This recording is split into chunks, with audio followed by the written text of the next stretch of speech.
Esta clase, si bien es cierto, hay 3 ítems que tenemos que ir mencionando, puntualmente es muy importante para ustedes que recuerden temas que van a poder aplicar ustedes en su actividad diaria, ¿no? Estos temas, si bien es cierto, algunos corresponden netamente a especialidades quirúrgicas, sin embargo, eh, en la primera parte es, creo, algo que ustedes deben entender bastante y poder aplicarlo en algún momento, porque se les va a presentar la emergencia en algún momento de su actividad. Eso va a marcar de repente la vida de un paciente, ¿no? Y no necesariamente tienen que esperar a un especialista quirúrgico para que haga el procedimiento. Lo que comentaba básicamente está referido al drenaje torácico cerrado, ¿no? Y el resto de temas que vamos a ir desarrollando posteriormente. Entonces, puntualmente, ustedes recordarán que nosotros tenemos un espacio pleural que tiene una característica muy particular, ¿no? Es así que este espacio tiene una fisiología muy particular. Ya recordarán ustedes de cursos anteriores que la pleura es un tejido, digamos, muy fino, delgado, está compuesto de un tejido mesotelial que va a tener 2 porciones principales, como ustedes ya recuerdan, ¿no? Una parte que es la pleura parietal, que es finalmente la que va a recubrir la parte de la superficie interna de las costillas, en general de la pared torácica, el diafragma inclusive y el mediastino, ¿no?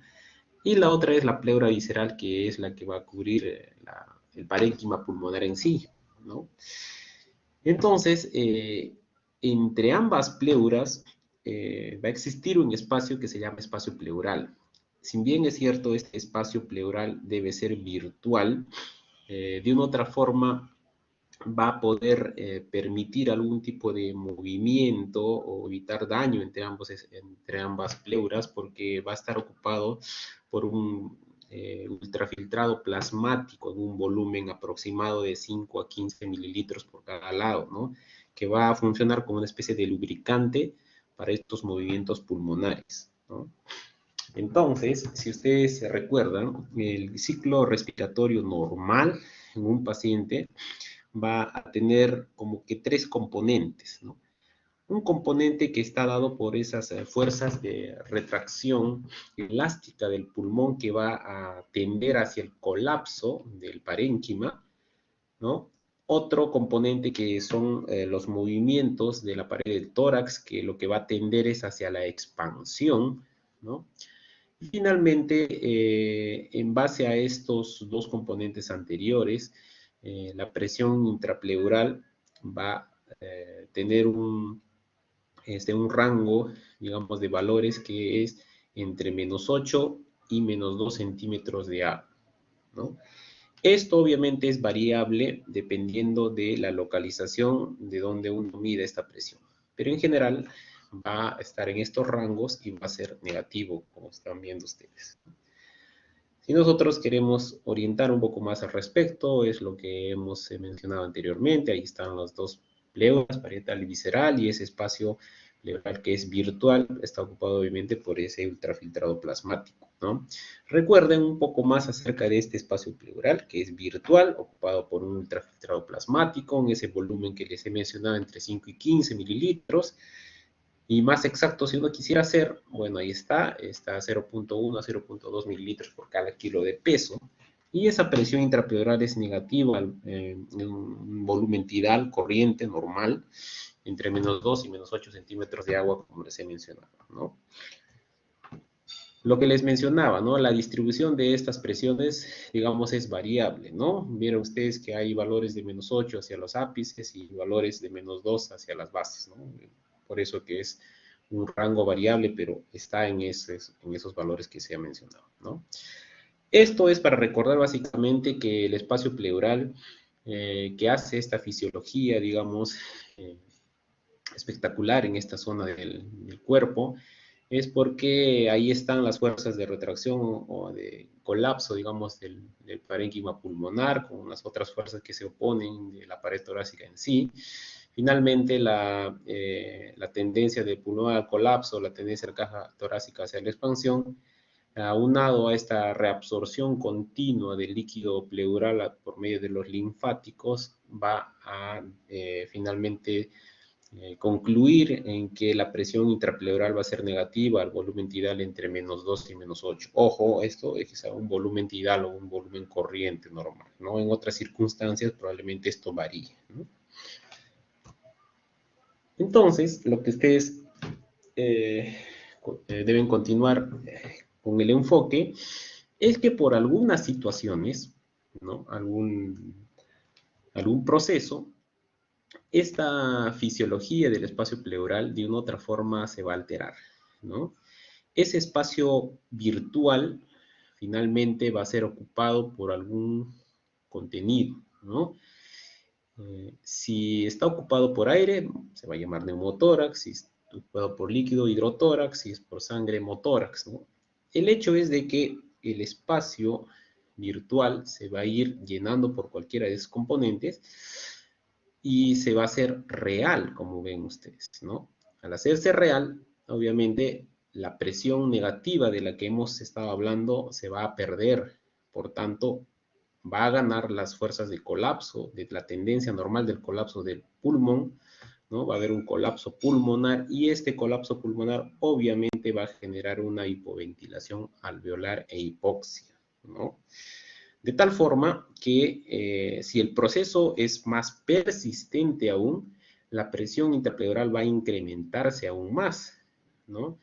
Tanto así que podría inclusive llegar a que el mediastino empiece a desplazarse al lado contralateral, obviamente con mayor compromiso ventilatorio, porque ya este desplazamiento está generando un problema mayor en el otro pulmón que en teoría estaría tratando de compensar, pero bueno, le genera el problema, ¿no? Pero como hay compromiso ya ventilatorio, esta parte inclusive del lado contralateral, obviamente va a haber una disminución del retorno venoso, complicando aún más la situación del paciente, ¿no? Entonces, esto, por ejemplo, estas imágenes son una comparación de cómo uno puede ver esquemáticamente que se está perdiendo este espacio virtual y se está haciendo real, y viéndolo una radiografía, digamos, simple, ahora digital, digamos, en estos momentos, donde efectivamente hay una pérdida, digamos, de la visión, digamos, de los parénquimas pulmonares, ¿no? Se ve una radiopacidad, digamos, de toda esta parte basal del hemitórax derecho, ¿no? Entonces, esta situación que les acabo de mencionar, finalmente genera un desequilibrio de esa fisiología, ¿no? De tal manera que ese acúmulo de cualquier componente, ¿no?, en el espacio pleural va a generar algún proceso patológico que altera la fisiología respiratoria normal, ¿no? Dado así que esta afectación, digamos, del componente que vaya a generarse, va a generar en el paciente algún tipo de clínica variable. O sea, la morbimortalidad va a ser variable, la sintomatología va a ser variable. ¿Y por qué va a ser variable? Porque mucho depende de tres circunstancias. Depende del volumen, del volumen que se esté instaurando en ese espacio, depende de la característica del contenido y obviamente de la velocidad de instauración. Es diferente que solamente haya, digamos, un volumen de 100 mililitros, digamos, a que sea pues, 800 mililitros en ese espacio, ¿no? Obviamente eso va a dar alguna, eh, digamos, va a demostrarse clínicamente en el paciente de forma variable. De igual forma, la característica es diferente, que solamente sea líquido a que sea sangre. Imagínense haber 300 400 mililitros de líquido, simplemente que sea 400 mililitros de sangre. Es totalmente distinto, ¿no? El paciente va a manifestar una sintomatología variable con este riesgo de mortalidad que dependía justamente de estos componentes. La velocidad de instauración también es diferente, ¿no? Es diferente un paciente que sabemos que tiene una enfermedad, ejemplo, una enfermedad neoplásica, por ejemplo, un cáncer de mama, que está avanzado y sabemos el desenlace de esta enfermedad, que probablemente ha hecho metástasis pulmonar y se ha ido, digamos, instaurando progresivamente el líquido pulmonar en el espacio pleural, ¿no? Entonces, como es una instauración progresiva lenta, probablemente al paciente su sintomatología va a ser también, digamos, sin mayor signo, salvo pues ahí es comenzar por una situación. Pero imagínense que sea un neumotórax a tensión, así espontáneo o traumático, ¿no? Donde abruptamente este espacio pleural se altera. Entonces también la sintomatología va a ser breve. Por tanto, esto es importante que recuerden que lo que vaya a acumularse, obviamente, las características de lo que vaya a acumularse, sea en cantidad, ¿no? Sea en característica en sí del componente y su velocidad de instauración, como bien acá, va a determinar qué tanto va a afectar al paciente y su clínica, obviamente, ¿no? Entonces, en estas circunstancias, obviamente, es preciso uno orientar a que tiene que hacer un procedimiento para tratar de normalizar esa situación a la fisiología normal, ¿no? Es por esto que ante estas circunstancias está indicado que uno deba realizar un procedimiento que se llama drenaje torácico cerrado. Entonces, muchos de ustedes seguramente han escuchado este nombre o lo han escuchado con otros sinónimos, ¿no?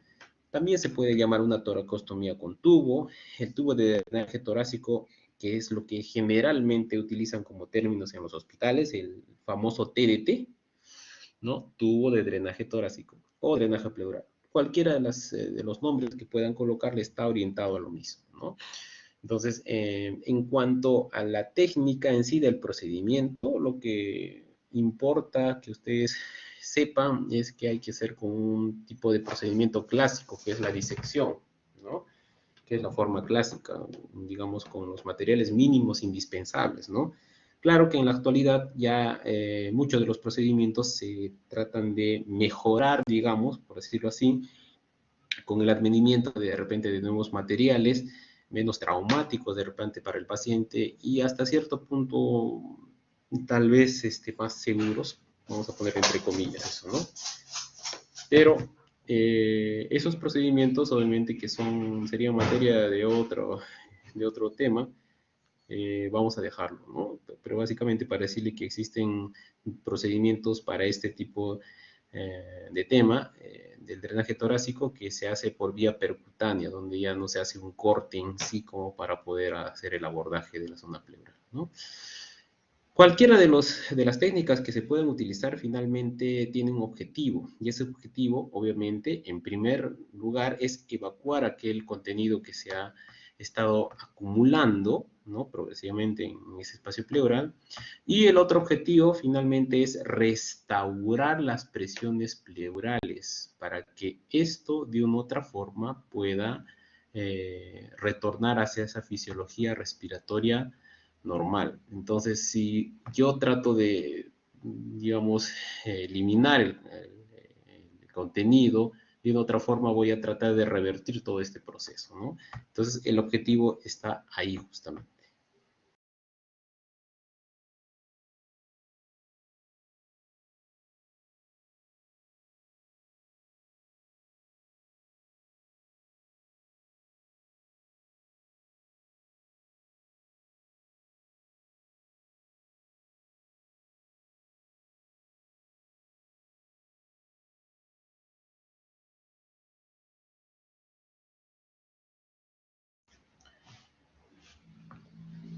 Entonces, cuando tenemos estas situaciones de alguna alteración de ese espacio pleural por acumulación de algún contenido, uno obviamente le va a dar el nombre de lo que hemos referido, ¿no? En base a lo que contiene, ¿no? Si es aire, obviamente es un neumotórax, si es líquido, pueden ser que se trate de un derrame paraneumónico o un derrame pleural por una enfermedad maligna, o un empiema, que es pus, o sangre, básicamente, sería un hemotórax, etcétera. O combinaciones, ¿no? En alguna circunstancia puede combinarse aire con líquido, será un neumotórax, o sangre con aire, o sea, un hemotórax, etcétera.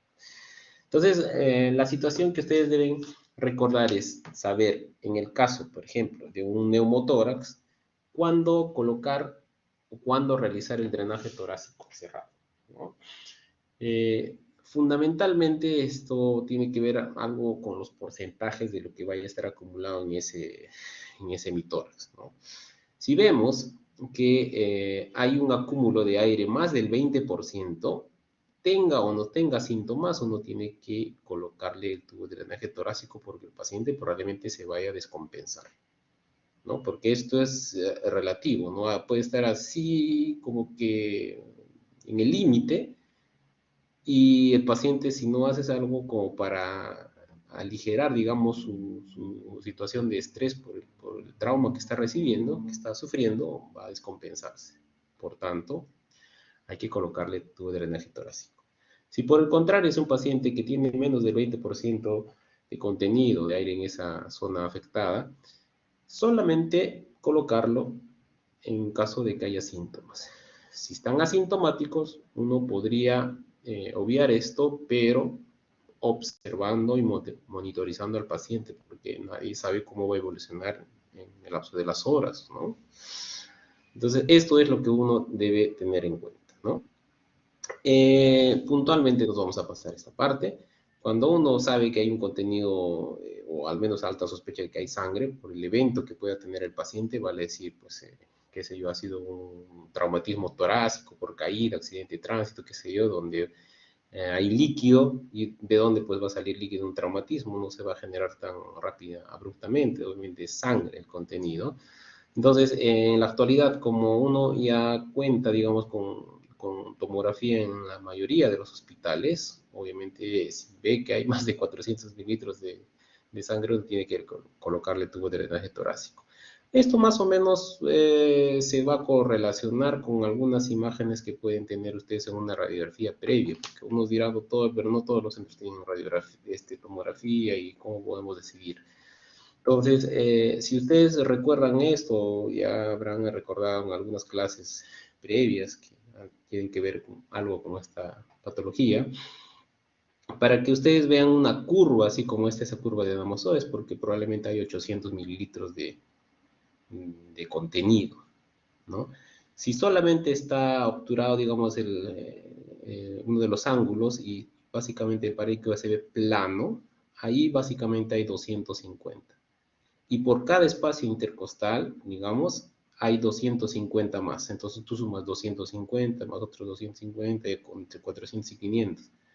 Entonces no vas a esperar que tenga este volumen como para decir, ah, recién voy a colocar. Por eso, como la tomografía de una otra forma es un poco más fino, digamos, en la evaluación de lo que pueda tener en el componente, el contenido, obviamente vean ustedes que yo por tomografía puede ser un poco, si bien es cierto, no será lo más espectacular ni lo más, digamos, prematuro en el que puede evaluar, pero al menos te permite definir que con 400 mililitros por tomografía sabes que tienes que colocarle.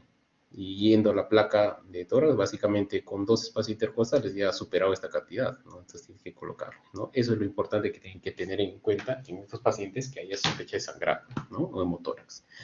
Vamos al primer caso, porque no en todas las situaciones vas a colocar tubo de drenaje torácico. Hay que, digamos, plantear bien la situación.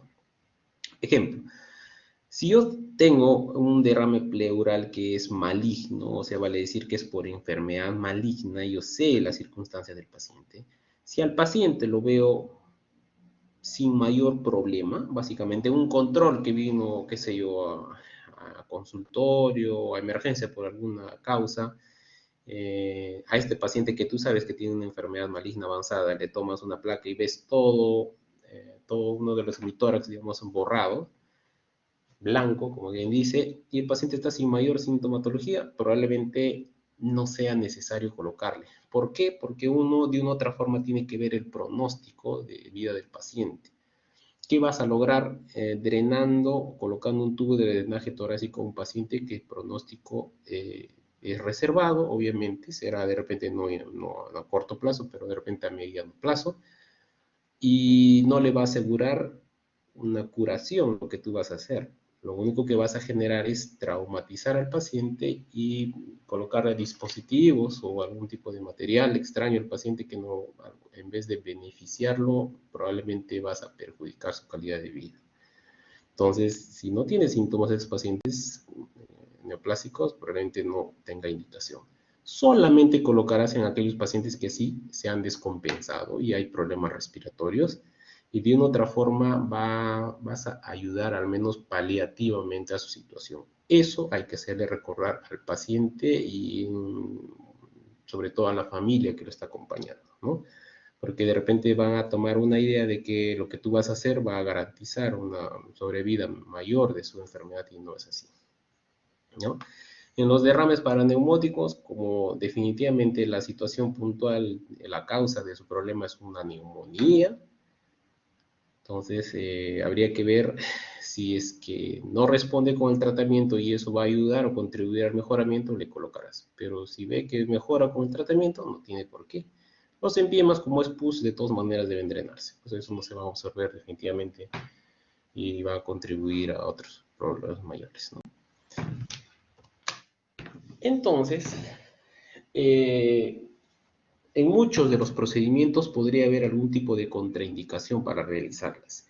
En general, en el drenaje torácico cerrado, en vista a las circunstancias de las causas que pudieran haber, como les he mencionado, no existiría en realidad una contraindicación como absoluta, ¿no? O sea, podrían hacerse en todo tipo de pacientes. Y en aquellos pacientes en los que uno debe tener cuidado en hacerlas, o al menos digamos, las condiciones para mejorar digamos, la condición del paciente, se llaman contraindicaciones relativas. Vale decir, fundamentalmente dirigido a las dos primeras, ¿no? Si eres un paciente, vamos a ir a la situación. Si eres un paciente que ha tenido un traumatismo torácico y está haciendo un neumotórax, ¿no? Que le está comprometiendo la parte, está con insuficiencia respiratoria, y por obvio el paciente tiene algún tipo de alteración de la coagulación o es un anticoagulado, pues no usa warfarina, que ha sido por una enfermedad de fondo. Tú vas a dejar de hacer el procedimiento. ¿Cómo podrías sustituir o tratar de mejorar o compensar la situación del paciente de insuficiencia respiratoria por la causa que estás viendo? No, o sea, no puedes decir, entonces como tienes ya no le hago. No, no hay forma. Lo que tienes que hacer obviamente es ver la forma cómo puedes ayudar a compensar, ¿no? Si el paciente, qué sé yo, ves dentro de su perfil alguna alteración de su perfil de coagulación, qué sé yo, podrías de otra forma tratar médicamente con algunos componentes, algunos hemoderivados, qué sé yo, de una otra forma tratar de mejorar o disminuir, digamos, el mayor riesgo, digamos, de no hacer el procedimiento. Entonces, básicamente tener cuidado y ver la mejor forma para poder realizar el procedimiento. O sea, eso básicamente es, más que una contraindicación, es tener los alcances como para optimizar el manejo en conjunto de todo lo que requiere el paciente, ¿no? Lo otro es en relación a las adherencias pleurales. Recuerden ustedes que en cirugía general, en abdomen, todo paciente que es sometido a una cirugía abierta, en mayor o menor grado va a generar adherencias peritoneales, ¿no? Seguramente han visto en sus capítulos las bridas adherencias por cirugías abdominales o pélvicas, qué sé yo, ¿no? Igual forma, ¿no? Un paciente que ha sido sometido a algún tipo de procedimiento pulmonar o pleural, podría tener adherencias pleurales. Entonces, si justamente está afectada la zona donde ha sido hecho el procedimiento, entonces uno tiene que tener el cuidado de hacer el procedimiento para no lastimar, digamos, el parénquima pulmonar que podría estar ahí adherido en esa zona, ¿no? Eso básicamente son las cosas que uno debería tener cuidado, ¿no? O a unos pacientes que ya de por sí una placa se sabe o como antecedente o lo diagnosticaste que tiene una bula gigante, obviamente ten cuidado de no punzar la bula cuando hagas el procedimiento y pueda generar mayor problema aún, ¿no?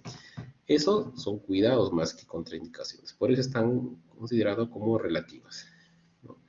Entonces, en base a eso, en base a los tipos, digamos, de contenido que vaya a haber en esta patología del espacio pleural, sea los neumotórax, hemotórax, empiemas, derrames pleurales, etcétera, pueden ser de diversos tipos, ¿no? Y acá básicamente lo que les quiero comentar en los neumotórax, pueden ser por un neumotórax espontáneo, digamos, puede pasar, puede ser un neumotórax abierto, qué sé yo, traumático, vamos a correlacionarlo esto por un paciente que ha recibido un tipo de traumatismo, sea sin un traumatismo cerrado, sea abierto, qué sé yo, con arma blanca o por PAF, qué sé yo, ¿no? Y sobre todo, vean ustedes en la última parte que de repente algunos lo pueden pasar desapercibido, que son importantes y de repente si no les menciono recién se van a enterar cuando estén haciendo alguna vida hospitalaria. Existen neumotórax iatrogénicos. Obviamente la iatrogenia no quiere decir que está mal hecho, simplemente son cosas que pueden pasar como producto de una complicación propia de cualquier procedimiento, ¿no? Ahora la situación es de que tú te des cuenta o no antes o después, eso es otra cosa, otro tema, ¿no?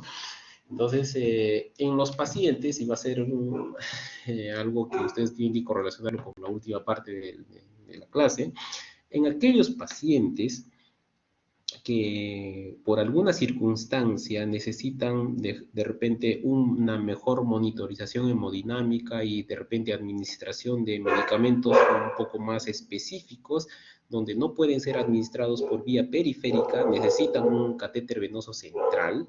En estos pacientes que son usuarios de estos catéteres venosos centrales, dependiendo de la dificultad que el médico haya tenido por la condición en sí del paciente, podrían tener como complicación más o menos un neumotórax, ¿no?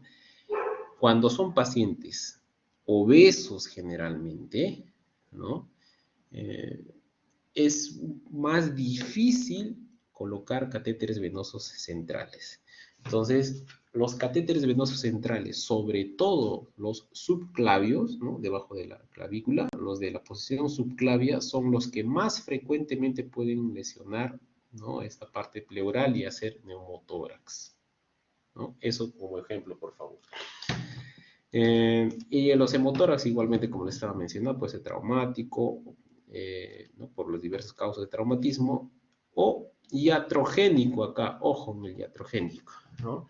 Recuerden que cada espacio, cada costilla tiene su paquete vasculo nervioso que recorre por el borde inferior de cada arco costal. Entonces, si uno no tiene cuidado con esto, y hace algún procedimiento en el que se pega justamente hacia la parte inferior del borde, de la parte inferior de cada arco costal, lo cual no debe hacer, puede lesionar algún vaso sanguíneo. Y obviamente si lastima esos vasos sanguíneos, toda la sangre se va a colectar hacia el espacio pleural, se va a meter usted a la parte del espacio pleural contenido sanguíneo, ¿no? Usted está tratando de salvarle, digamos, de un neumotórax, ¿no? Pero por colocar en forma inadecuada, hacer el procedimiento de forma inadecuada, lastima los vasos sanguíneos intercostales y va a generar un hemotórax adicionalmente. Esto, por favor, cuidado, ¿no?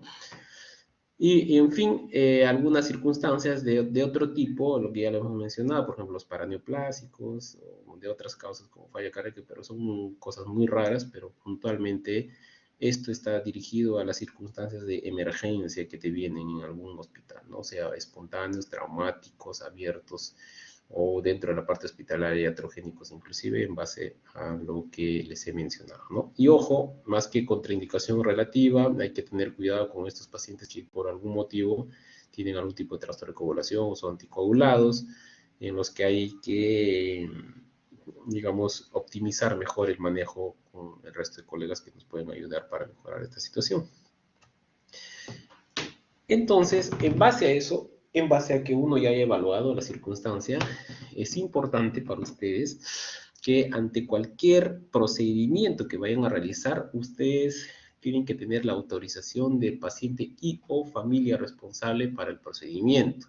Eso se llama consentimiento informado. Yo les pongo aquí porque pasan muchas cosas. A veces como uno ya, digamos, tiene bastante experiencia en el procedimiento, nunca le ha pasado nada, y justo ese día que no le hizo firmar su autorización, le hace y se complica al paciente. No es tu culpa en realidad porque el procedimiento todo procedimiento puede tener en mayor o menor grado su complicación. Pero el detalle es de que si tú no has informado adecuadamente al respecto y no hay ningún documento que el familiar o paciente haya firmado, después vienen los problemas médico-legales. Justamente la mayoría de problemas médico-legales, más que en sí por haber generado el daño que per se puede generarse en cualquier procedimiento, es por mala información. Y eso, por favor, ustedes tienen que recordar, ¿no? Ejemplo, por ejemplo, se le da la oportunidad de repente del interno de medicina que te pide que le hagas el procedimiento porque él ya ha hecho varios como residente, como el asistente y quiere hacer al paciente. Listo, uno le deja la libertad de hacer, lo hace, no le hace firmar el consentimiento y el paciente a las 2, 3 horas empiezan a llamar que está con hemotórax. ¿No? ¿Qué ha pasado? Si pues se ha lastimado algún vaso sanguíneo del borde inferior del arco costal y probablemente ha hecho su hemotórax. Y la autorización, nadie ha firmado, nadie ha autorizado, y ahí viene la familia, ¿no? Yo no he autorizado, doctor, nadie me ha dicho nada, problema médico legal. ¿Mm? Bueno, en fin, esto, en todos los procedimientos que uno vaya a hacer, hay que tenerlo en cuenta, ¿no? El lugar ideal para el procedimiento debería ser sala de operaciones, pero no tenemos, pues, digamos, la disponibilidad de esto porque obviamente las salas están congestionadas sobre pacientes que realmente necesitan una sala de operaciones para una cirugía en sí, pero eso sería lo ideal, ¿no? Porque tienes la sala, el equipamiento, la anestesióloga a la mano ante cualquier eventualidad, pero no se puede hacer. Lo mejor que uno puede, en base a esta dificultad, es de que el paciente sea obviamente en una unidad de más o menos monitoreo continuo, sea emergencia, shock, trauma, UCI, donde generalmente están estos tipos de pacientes, y se hace en la cama del paciente, obviamente teniendo en cuenta que uno debe tener lo mínimo indispensable para el procedimiento, ¿no? Yo les recomiendo que a veces no permitan que por alguna deficiencia, digamos, de algún material uno quiera improvisar. Uno puede muchas veces improvisar porque demuestra que la capacidad de poder resolver estas eventualidades ante estas dificultades, pero mientras no te pase nada, probablemente no te van a poner pues, un busto, no te van a construir una estatua, ¿no? Cuando te pase algo falló, ahí te van a reclamar todo el mundo no te va a apoyar probablemente porque es tu responsabilidad haber exigido que te den las mínimas condiciones para que tú puedas hacer el procedimiento. Eso, por favor, téngalo muy en cuenta, ¿no? Entonces, para la colocación de drenaje torácico, uno tiene que tener una posición más o menos adecuada, pero depende de la circunstancia del paciente. Si es un paciente que está más o menos consciente y te puede colaborar, la posición ideal sería la semisentada, ¿no? A 30 grados más o menos, con el brazo elevado, con la mano detrás de la nuca. Básicamente lo que uno dice, como tomando el sol en la playa. Así. Esta forma es la posición ideal porque te va a exponer justamente la zona donde uno va a trabajar. En la mayoría de los casos vamos a poner donde los pacientes probablemente no pueden colaborar porque están en un estado crítico, inconsciente, intubados. Uno tiene que hacerlo pues de forma acostada y obviamente en el lugar donde corresponde, pero siempre teniendo en cuenta esa zona, ese espacio anatómico que es el que uno debe orientarse para hacer el procedimiento. Básicamente acá lo que ustedes deben tener en cuenta que hay un espacio, un área determinada que es el que uno va a trabajar. ¿Cuál es eso? Ese es el área que está delimitada entre el borde externo del músculo pectoral mayor y el borde lateral obviamente, del músculo dorsal ancho. Esto básicamente es como una especie de triángulo que es en la zona donde uno va a trabajar. De igual forma en esta posición, más o menos uno se orienta, esa es la zona. Y en base a eso, uno va a ver en qué lugar va finalmente a realizar el procedimiento.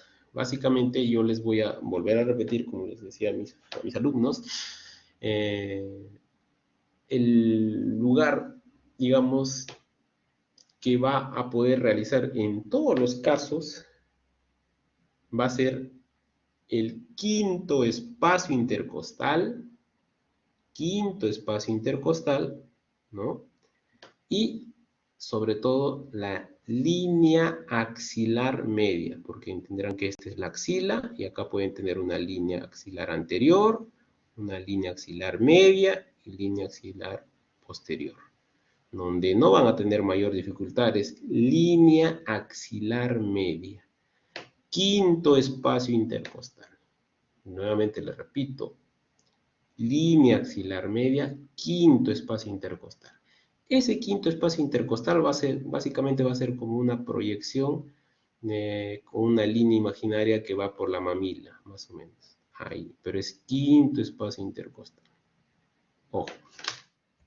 Entonces vemos acá, efectivamente, la posición que les he mostrado, ¿no? El borde lateral del músculo pectoral mayor, acá el de dorsal ancho, y aquí el quinto espacio intercostal, que es una línea imaginaria que va a pasar por la línea mamilar, ¿no? Ahí es la zona donde deben realizar el procedimiento y línea media axilar. Línea media. ¿Ya? Entonces, lo mismo, lo que les mencionaba, la localización del drenaje es en la parte lateral, en el quinto espacio intercostal, línea media axilar, ¿no? Para todos los casos. Entonces, alguno dirá, doctor, pero yo he visto que le hacen aquí en la parte anterior, en el segundo espacio intercostal. Sí, pero solamente en la localización anterior, en el segundo espacio intercostal, en la línea medio clavicular, vas a hacerlo en caso de neumotoras de tensión. Y si no te viene nunca un neumotoras de tensión, ¿qué vas a hacer? No vas a colocar, vas a generar un problema y no vas a tener complicaciones serias. Mejor, mientras no te llegue esto, hazle, como en todas las indicaciones que se ve, la localización lateral del quinto espacio intercostal, línea medio axilar. Esto es lo mismo. Entonces, en base a eso, uno tiene que tener en cuenta que deben tener los materiales adecuados, como les estaba mencionando. Además, está decirles que deben tener campos estériles, guantes estériles, sus jeringas y las agujas. Ojo, que las agujas, una aguja es para cargar usualmente el anestésico, usualmente agujas gruesas, ¿no? Y la aguja con la que va a infiltrar es la más delgada, ¿no? Generalmente se usa la aguja, la negrita, ¿no? Por ponerles por colores, ¿no? Para que no confunda para que sea más fácil de entender, ¿no? Obviamente tu anestésico, tu hoja de bisturí y las pinzas que son acá importantes. Hay una pinza con la que vas a empezar a hacer, digamos, la separación de los tejidos, de los planos, desde el tejido celular subcutáneo, pasar por la parte muscular y llegar hasta la pleura, ¿no? Esa es una pinza de Kelly o una pinza que tenga una punta más o menos roma que te va a ayudar a hacer la disección, ¿no? No vas a romper, simplemente vas a separar tejidos para hacerte espacio, ¿no? Algunos inclusive usan una tijera Metzenbach en caso. Pero además de esta pinza, uno debe tener otra pinza que va a servir como un clampaje en el otro extremo del tubo, en la parte que va a quedar fuera, ¿no? ¿Por qué? Porque, ya, digamos, no haces caso omiso de esto, ¿no? Empiezas a hacer la disección de tus tejidos, llegaste al espacio pleural y empiezas a punzar colocando tu tubo. Como no has clampado el otro extremo, todo el contenido se va a perder. y no vas a saber si has llegado al espacio adecuado o te pasaste a otro lado o estás en un espacio distinto. Por eso, la otra pinza, tipo Craftwork o cualquier pinza similar, se necesita para clampar el otro extremo de tal manera que no pierda contenido antes de que tú puedas evaluar, ¿no? Obviamente, tu portaagujas y el hilo de sutura de preferencia seda cero, ¿no? Que más o menos el grosor va a ser como que adecuado para que puedas cerrar la piel, el espacio por donde has ingresado y sobre todo para sujetarlo al tubo que tiene que estar fijado. Obviamente ese tubo no se debe mover de donde lo has colocado, ¿no? Los drenajes que van a utilizar idealmente pues deberían ser drenes exclusivamente creados para drenaje pleural, ¿no? Drenajes torácicos, pero lamentablemente no contamos en casi la mayoría de centros de este tipo, de este material, ¿no? Usualmente tratamos de utilizar o improvisar con otros tipos de drenes tubulares como las sondas rectales en caso de los adultos o de repente las NELAT o nasogástricas en caso que sean niños, para poder adaptarlos y hacerlos funcionar como fuera un drenaje tubular, porque la idea es que coloques un dren tubular. Entonces, uno utilizará, dependiendo de si es niño o adulto, medidas menores y medidas mayores, obviamente lo va a generar en adultos.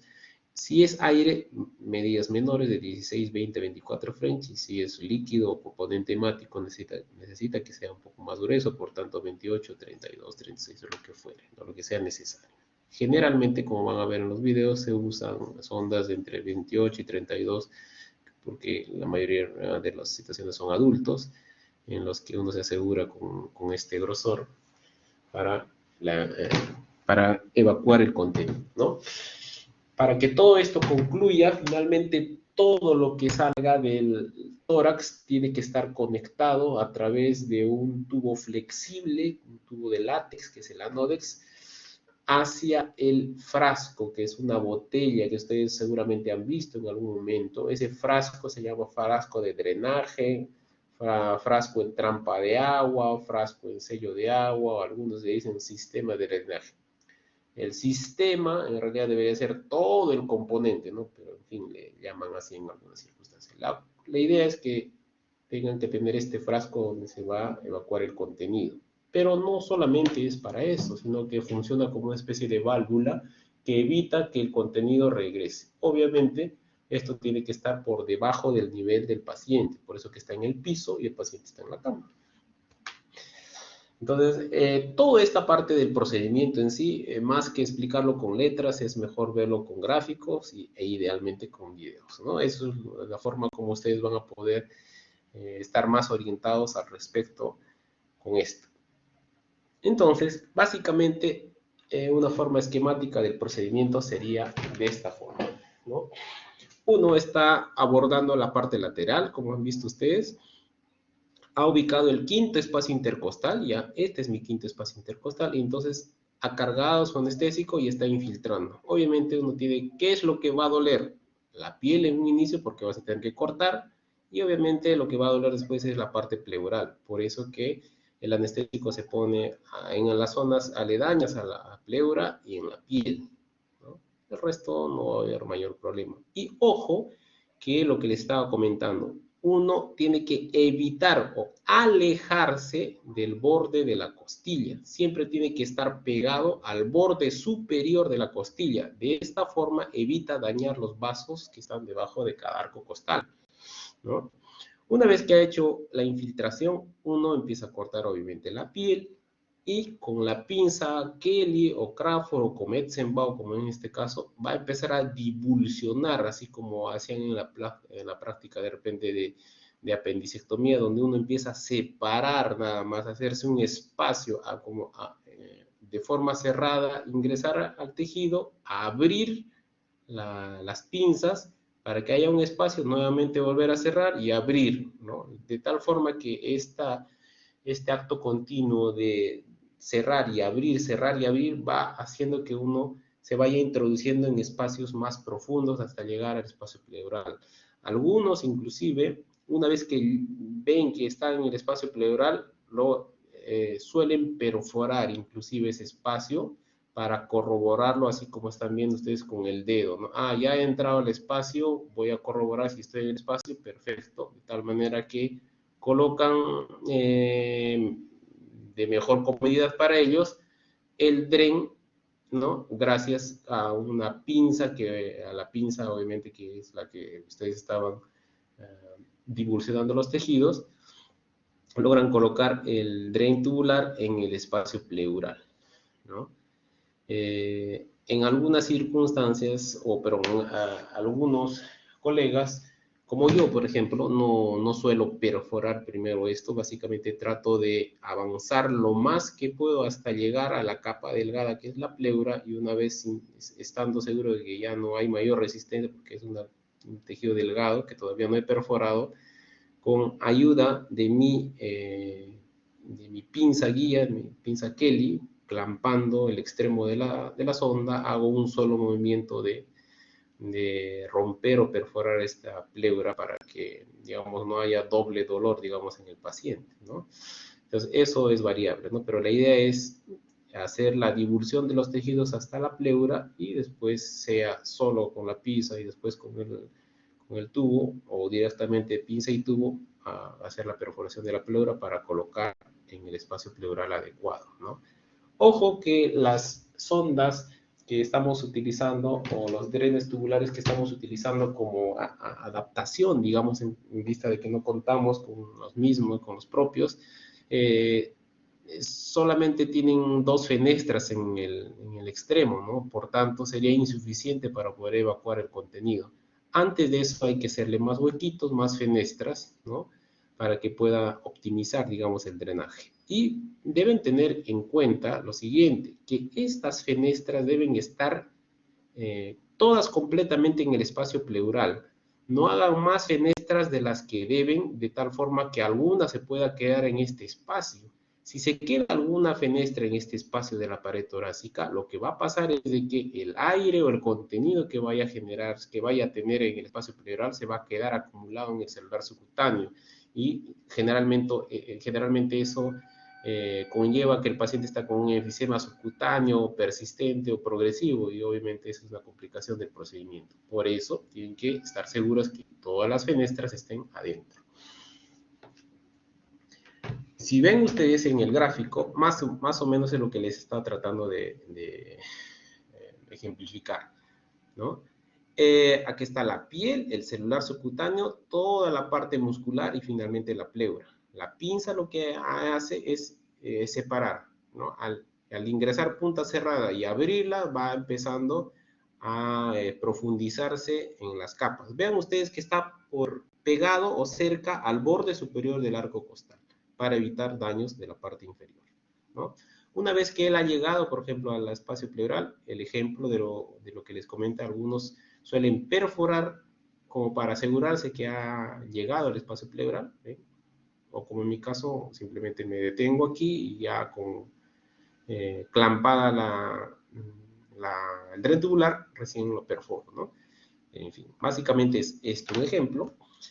Y miren ustedes cómo se clampa el dren tubular, ¿no? Como que la pinza va a adelantar un poco al borde del dren, de tal manera que ¿quién va a tener la fuerza de perforar la pleura? La pinza, obviamente, ¿no? Si uno le pone por detrás, obviamente no va a haber mayor fuerza del dren para romper ese espacio, ¿no? Por eso es la forma en la que debe colocarse. Y recuerden ustedes que les había comentado que deben tener otra pinza tipo Crawford o similar a la Kelly, digamos, para clampar el otro extremo, miren ustedes. Porque si uno no clampa y ha colocado la sonda, todo se te va a salir inadecuadamente. Uno, que vas a contaminar al personal o a ti mismo, y dos, que vas a perder, digamos, la evaluación objetiva de lo que estás drenando, ¿no? Entonces, primero clampas, y en base a eso, ingresas, mira, perforas, va a haber una especie de resistencia, ¿no? Uno, antes de que perfore, como que va a haber una resistencia, y una vez que logra perforar, como que pasa a un espacio de menor presión, y ahí inmediatamente ya no tienes que avanzar más, sacas la pinza guía, simplemente con la otra mano empiezas a empujar el dren tubular y queda en el espacio. Asegurándose, obviamente, como les estaba mencionando, que las fenestras queden todas en el espacio pleural. Entonces, este dren tubular, ¿no? El extremo, el otro extremo, la parte que queda afuera, tiene que estar conectada con un tubo flexible de látex que se llama anodex hacia el frasco en trampa de agua. Hacia esto. Vean ustedes. Este frasco en trampa de agua puede haber, digamos, puede ser 2 botellas o 3 botellas. Al final se llaman cámaras. Puede ser de una cámara, 2 cámaras o 3 cámaras. La que generalmente se usa por la comodidad y confort, hasta donde se permite decirlo, es el de una cámara. Porque sabrán ustedes o entenderán que de por sí el paciente que deambula y tiene que arrastrar toda esta botella ya de por sí es dificultosa. Imaginarán ustedes el paciente para que deambule con 2 o 3 botellas, ¿no? Es totalmente incómodo, ¿no? Entonces, básicamente lo que nos estamos refiriendo, o todos los datos que vamos a ir refiriendo, salvo alguna particularidad, está referido al sistema de una cámara, ¿no? Donde esta cámara o este frasco en trampa de agua está sellada por esta especie de corcho y va a tener 2 varillas de vidrio. Estas varillas, una que es la varilla larga, va a estar justamente hasta casi el fondo del frasco y la otra es corta. Tiene sus razones. La varilla larga es la varilla a donde se va a conectar este dren flexible de látex, el anodex, que viene del paciente, ¿no? A través de ese dren se va a colocar aquí en la varilla larga y obviamente va a evacuar su contenido. Si es contenido de aire, obviamente el aire con las burbujas va a salir y se va a evacuar por la varilla corta hacia el medio externo. Si es componente líquido sanguíneo, esto obviamente va a incrementar el volumen de lo que haya como contenido aquí. Para que esto funcione, obviamente tiene que tener un nivel de agua, ¿no? Esto no funciona así vacío con aire, ¿no? Tiene que haber, previo a que funcione todo, a que lo coloque usted antes de que conecte, tiene que tener un contenido de agua y más o menos esa cantidad de agua es variable entre 300 y 400 mililitros pueden ser, pero la idea es de que esté a unos 2 centímetros por encima del extremo inferior de la varilla, así como menciona. Así, de esta forma, va a funcionar como una especie de válvula, de tal manera que lo que ingrese no va a regresar al paciente. Y obviamente para optimizar esto tiene que estar por debajo del nivel del paciente, por eso que está esto en el piso y el paciente puede estar en la cama o parado o sentado, ¿no? Recuerden, ¿dónde va conectado el tubo flexible? A la varilla larga. Esto, por favor, ha sido pregunta de examen, pero algunos compañeros como que se han hecho muchos problemas en el sentido y al estar refiriéndome básicamente al sistema de una cámara, han pensado que cuando yo les consultaba que el tubo flexible se colocaba indistintamente a la varilla larga, a la varilla corta. No, me estoy refiriendo a esto, ¿no? Básicamente al sistema de una cámara, donde el conector se coloca a la varilla larga. En caso de que fuera de 2 cámaras o de 3 cámaras, básicamente la intención de tener 2 a 3 cámaras es la siguiente. En la de 2 cámaras, la intención es de que tú antepones un frasco básicamente para que puedas recolectar el líquido drenado. Nada más para eso. Y en la de 3 cámaras va a ser la misma que la de 2 cámaras, porque mira, tienes tu frasco que precede al frasco principal, donde va a obtenerse el líquido drenado como tú quieres, pero un tercer frasco va a ayudar como que a servir como una especie de aspiración para mejor control supuestamente del contenido en el paciente, ¿no?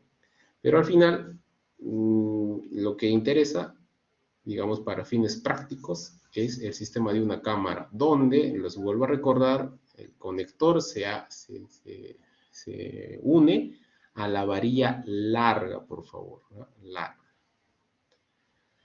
Estos dos sistemas de dos y tres cámaras en la actualidad, como es medio engorroso, es reemplazado obviamente por sistemas más modernos, donde funcionan automáticamente con una especie de máquina, donde reemplazan, digamos, uno, dos, tres cámaras para que pueda tener un mejor manejo de este sistema. Obviamente esto no está disponible para todos los sitios. En caso de que un paciente necesite básicamente un procedimiento con el menor gasto, digamos, de elementos, pues hace a veces demasiado engorroso, ¿no? Por las dificultades y limitaciones de los centros, ¿no? Esto generalmente para cosas muy complejas, cirugías torácicas en sí, o algunas cosas muy específicas, ¿no? Y obviamente lo que les estaba mencionando, que ustedes deben tener en cuenta que las complicaciones que uno pueda tener en este tipo de pacientes está orientado a que de repente hay algún descuido de las indicaciones de lo que pueda hacerse en el procedimiento. Ya les he mencionado que en caso de que uno, un ejemplo, ¿no? Tenga un poco cuidado con esto de pegarse de repente al borde superior y se va hacia el borde inferior, puede lesionar algún vaso sanguíneo y esto va a sangrar hacia la parte pleural y lo que va a generar pues son hemorragias, ¿no? O de repente si uno no tiene la prudencia de colocar adecuadamente, perforar la pleura, de repente introduce desmesuradamente y una vez que ha logrado vencer este espacio, en vez de quitar la pinza, sigue metiendo toda la pinza y va a haber laceraciones pulmonares, ¿no? ¿No? Lo otro es de que algunas personas de repente, ha pasado alguna vez, ¿no? No le colocan pues el tubo de drenaje en el quinto espacio intercostal, le colocan, no, yo quiero colocarlo en el séptimo, octavo, ¿no? Dicen, ¿no? ¿Qué es lo que va a pasar? Le colocas más abajo, hay más posibilidades de que te llegues, que logres atravesar el espacio pleural y la cavidad torácica y te vas a la cavidad abdominal. Recuerden ustedes que el tórax tiene una forma, ¿no? No es las bases no son pues planas, ¿no? Vean ustedes, tiene una forma de campana, donde cuando uno va espacios más abajo, hay probabilidad de que se atraviese todo esto y llegue a la cavidad abdominal, en el lado derecho del hígado, en el lado izquierdo del vaso. Entonces, si uno no tiene cuidado con estas situaciones, lo que puede generar es que haya una colocación intraabdominal con lesión de hígado y vaso, que es catastrófico, ¿no? Otras circunstancias muy puntuales que les he comentado es de que de repente han hecho una mala disección de los espacios y crean ustedes que están en el espacio pleural y de repente no han llegado al espacio, no han llegado a perforar el espacio pleural y básicamente lo han dejado en el tejido celular subcutáneo, ¿no? Una falsa vía, digamos, que lo han hecho, ¿no? O lo que les comentaba, ¿no? De repente las fenestras no han tenido cuidado de colocarlas completamente en el espacio pleural y les genera un enfisema subcutáneo, pues, ¿no? Entonces, eso son cosas que deben tener cuidado, ¿no? Finalmente, para pasar ya a la parte más visual, uno debe saber cuándo puedo retirar el tubo de drenaje torácico, ¿no? Pues en teoría, si ustedes ven que el drenaje es menos de 100 mililitros en 24 horas, probablemente ya haya indicaciones de retirar el tubo de drenaje torácico. Probablemente la expansión ya no sea necesario colocar, no va a ayudar más. O cuando ustedes vean que no hay ningún tipo de oscilación en la columna del líquido o el tubo, ¿no? Cuando eh, ven esto, ¿no? Esta columna de aire o líquido, no hay ninguna oscilación, o sea, todo está estático, probablemente ya llegó a su expansión adecuada y ya es un indicativo de que de repente hay que retirar el tubo. O lo mismo, ¿no? Las burbujas que en un inicio se pueden dar en caso de un neumotórax ya no están presentes, ¿no? Si hay ausencia de estas burbujas cuando el paciente tose, probablemente ya hay una expansión adecuada, ¿no? En estas circunstancias uno está sospechando de que hay una buena reexpansión pulmonar, ¿no? Con, digamos, una clínica adecuada, ¿no? Y obviamente se corrobora con radiología. En esta circunstancia lo que uno debe hacer es clampar por 24 horas el drenaje, examinar al paciente, si no hay mayor problema, le hace su radiología de control y si todo está de la mejor forma respondido, retira, ¿no? Y obviamente cuando retiran no quiere decir que el orificio por donde haya ingresado el tubo va a quedar abierto, ¿no? Uno tiene que, al momento de retirarlo, ya tener preparado el punto para inmediatamente cerrar para que no ingrese nuevamente a un aire, digamos, en el espacio, ¿no? Eso es lo que deben conocer, ¿no? Entonces vamos a pasar a la parte de ejemplificar esto que le hemos mencionado en video para que puedan tener mejor idea de esto, para poder avanzar con el resto que nos va a ganar el tiempo.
Miren, por favor, el video que voy a pasar a continuación.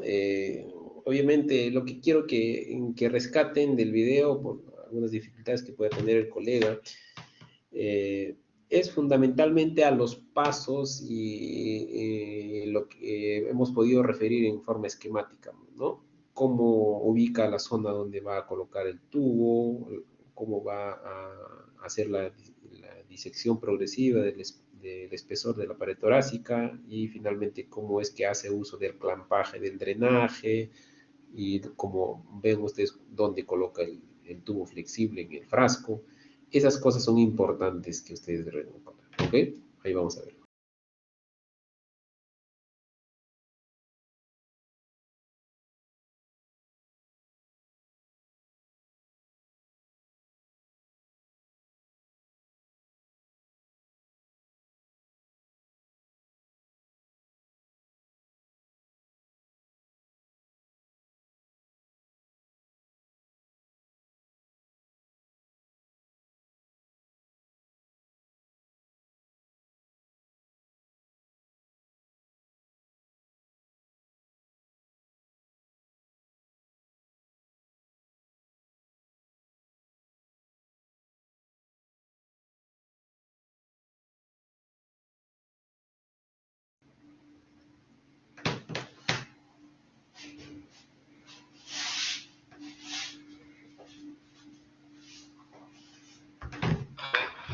Veamos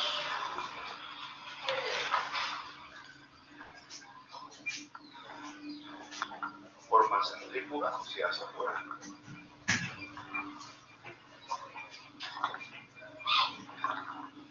Un poquito más, dame.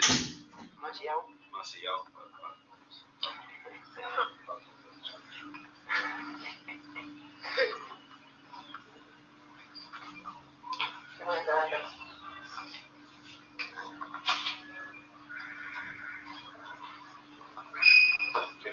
Jeringas.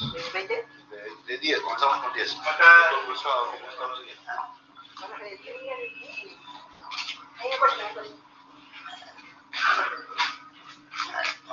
De 10.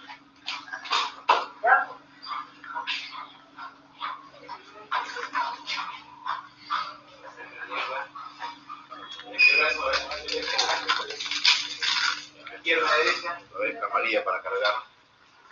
La gris para infiltrar. Silocaína. Me das un paquete más de gas ya porque aquí ya se acabó.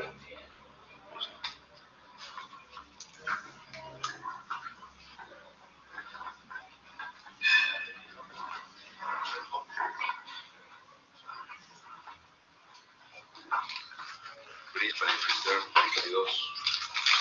Una amarilla la 20.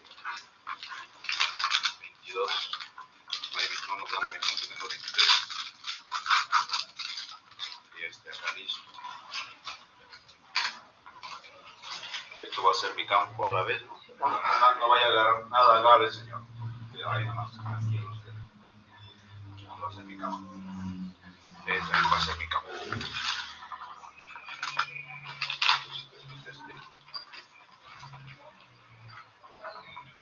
Vamos a colocarla.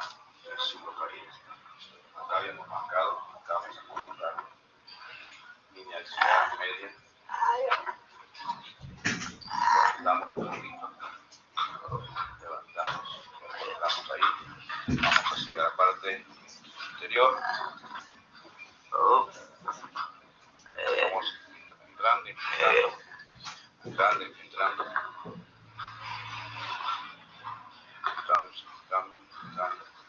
Estamos entrando y entramos. Perfecto, ya está bien intentado. Supuestamente. Cubrimos, no vayamos en cara. Dame tu equipo. Sácame eso de acá para de nuevo. Eso ahí, perfecto. Ciclo de Rambo. ¿Acaso Rambo tiene bisturí?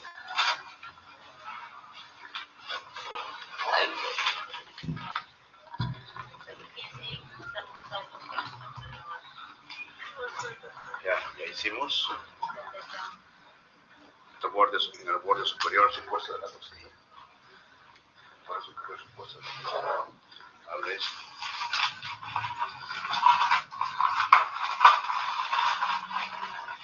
Yo soy acá de la sonda. Anda preparando después, preparar el brazo. Hemos hecho acá un pequeño orificio, ¿no? Más o menos 1 centímetro, ¿eh? 1 centímetro. Línea axilar media. Estoy supuestamente en el borde superior de la costilla. Y trato de profundizar. Porque alguien que me haga resistencia, que no se vaya a ir a la cama, ¿ya? Ya está. Listo. Un ratito. Un ratito. Dame el tren. Sí, dame la sonda. Mano mía, sinceramente, gracias. Ahí nomás tranquilo con su mano usted, señor.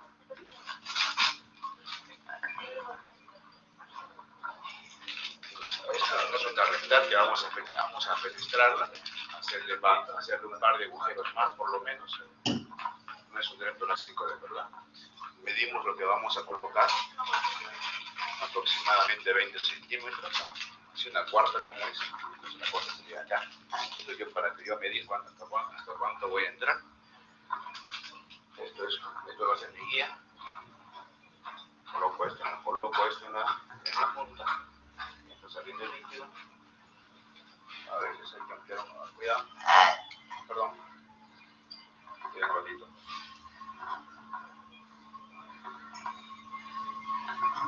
Cuidado. 300 más o menos. 300.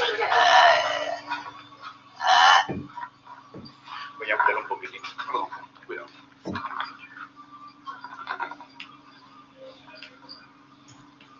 Ya está. Ya ampliamos un poquitito.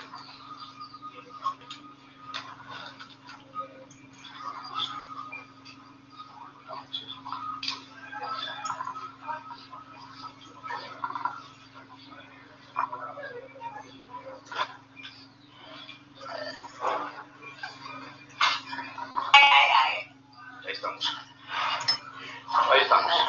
Cuidado. Tijera. ¿Cómo está mi tijera? Acá está la tijera. Conecta el anodex.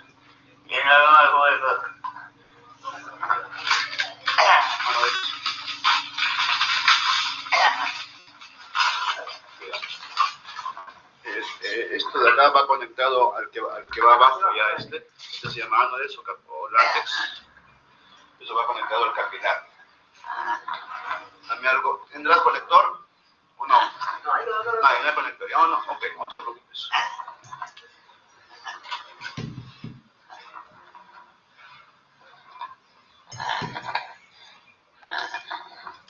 Dame un poquito de alcohol, por favor, porque resbale. Alcohol, dame. Gracias. Bien, bueno. Quiero conectarlo una vez. El alcohol es que va abajo. ¿Es todo este, ¿cierto? Sí. Este de abajo, ¿no? Sí. Bien. uno al piso.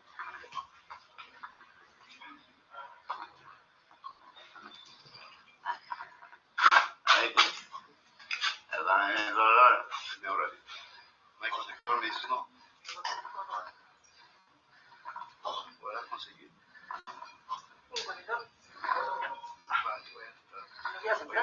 Voy a tratar de colocarlo.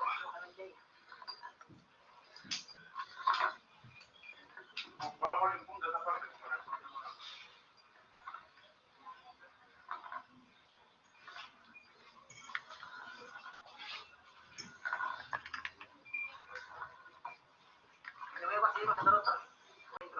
Estoy en eso.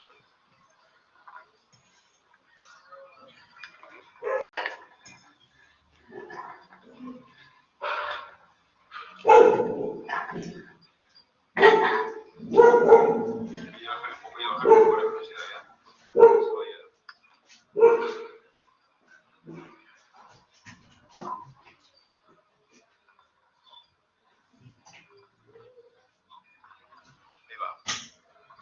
He bajado un poco la velocidad por este caso. Cuidado. Listo.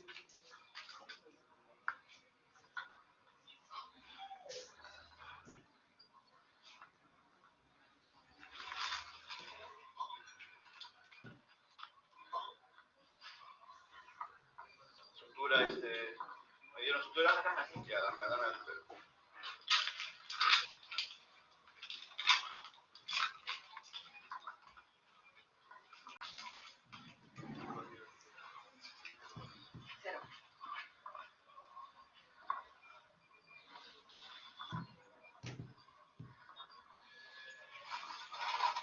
Vayan viendo, no se vaya a rebalsar el frasco, por favor.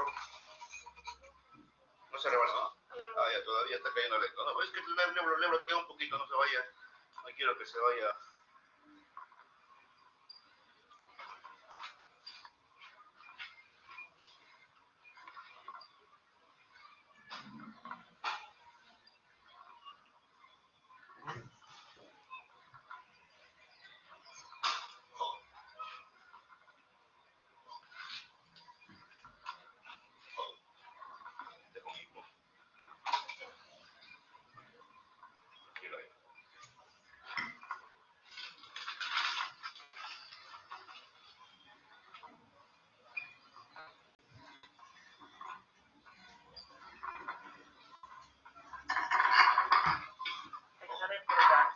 Ya, ya, por acá. Ya, vete, ahorita voy a ver esa cosa.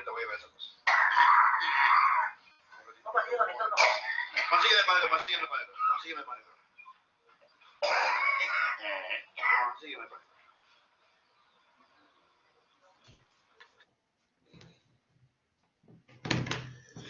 Bueno, básicamente habrán podido ver ustedes cómo podemos correlacionar, ¿no? Lo que hemos explicado de forma esquemática con lo que se ve en la realidad, ¿no? Es importante que rescaten los pasos que el autor ha tenido. Han visto ustedes que él perforó la pleura y aparentemente era suficiente para lo que él necesitaba colocar, y han visto que no ha podido colocar después.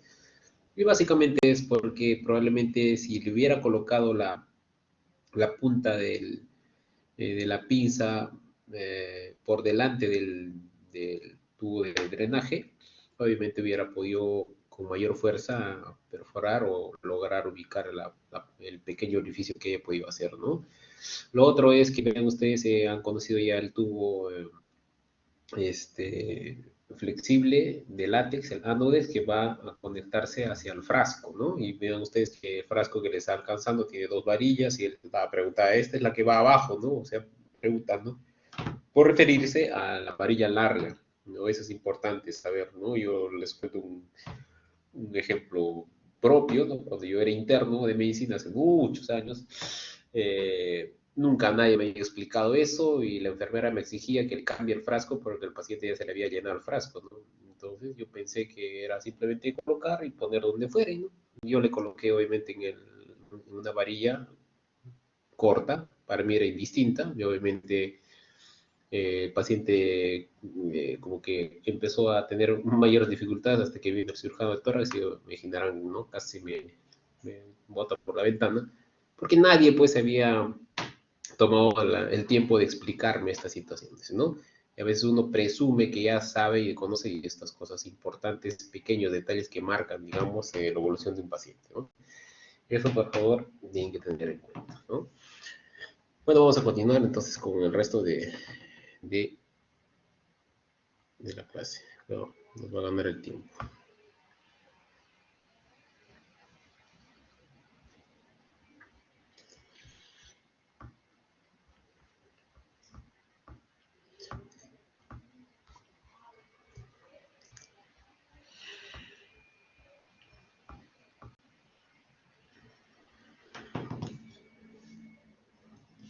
Entonces, la otra parte del tema es lo que está relacionado a las reparaciones y anastomosis vasculares.